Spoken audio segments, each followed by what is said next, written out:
Do doctors still say this? I think they do. Take 2 aspirin and call me in the morning. That's because it works in a lot of cases. Pain relief, though, has become a lot more diverse over the years, and with all of the pain relievers to choose from, this is just a sampling. How do you know what works best for you? Well, joining us this morning is Dr. Sudhir Diwan, a pain management specialist at Weill Cornell. Thanks a lot for joining us this morning. My pleasure to be here. So, Tylenol, Advil, Motrin, ibuprofen, acetaminophen, what's the difference? Well, first difference is these are all analgesics. Rather, first similarity is all analgesics, and they are from the different class. What is an analgesic? Analgesic is the one which reduces the pain. Okay. So that's why it's analgesic. So Tylenol is analgesic, but Tylenol is not anti-inflammatory medication. So it doesn't fall into the popular NSAID group, which is like Celebrex, Bextra, and Vioxx. Tylenol is acetaminophen? Yes.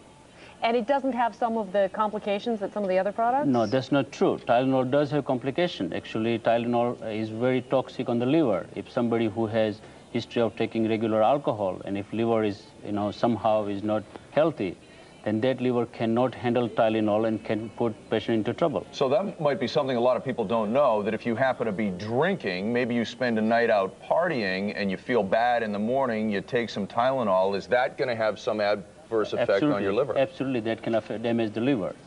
The general recommendations for a healthy liver, healthy individual is 4 grams of Tylenol per day.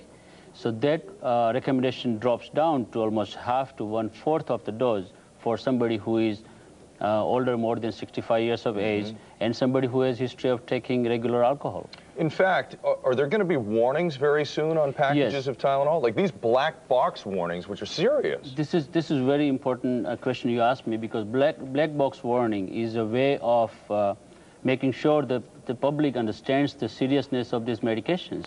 This black box warning is for the non-prescription, over-the-counter drugs, which are NSAIDs.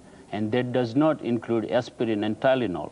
This warning is only for ibuprofen and naproxen type of drugs, which is Motrin, Advil, Aleve has naproxen. These are the NSAIDs.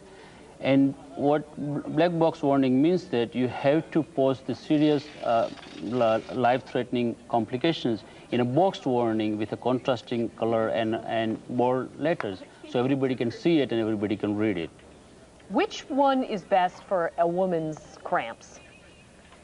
Well, for the cramps, ibuprofen is the best.